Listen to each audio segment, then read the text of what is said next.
অপর এক হাদিসে এসেছে, আবু দাউদ, তিরমিজি, ইবনে মাজাহ, ইবনে হিব্বান সহ আরো বেশ কিছু কিতাবের মধ্যে এসেছে, নবীজি সাল্লাল্লাহু আলাইহি ওয়াসাল্লাম বলেছেন, মানুষ দুনিয়াতে যত গুনাহের কাজ করে আল্লাহ পাক মানুষ মারা যাওয়ার পরে কবরে, হাসরে, বিচারের পরে জাহান্নামে তাদেরকে শাস্তি দিবেন, এটা ঠিক।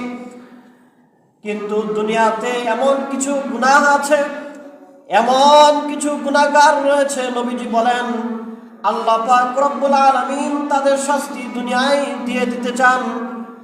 এবং নবীজি এটাও বলেছেন, দুনিয়াতে দিবেন বলে আখিরাতে দিবেন না এমন না, আখিরাতেও তাদেরকে শাস্তি ভোগ করতে হবে।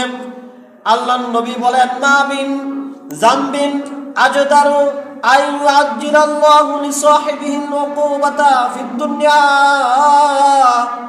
মা ইয়াদখিরু লাহু ফিল আখিরাতি।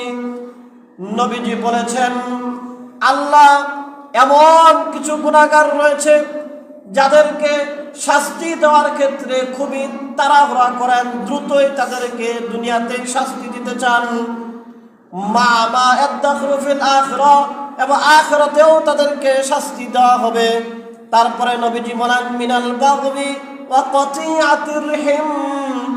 এই গুনাহগুলোর মধ্যে এক নম্বর গুনাহ হলো যারা দুনিয়াতে সীমা লঙ্ঘন করে, আল্লাহর বিধানগুলো আল্লাহ যেভাবে পালন করতে বলেছেন সেভাবে পালন করে না, সীমা লঙ্ঘন করে।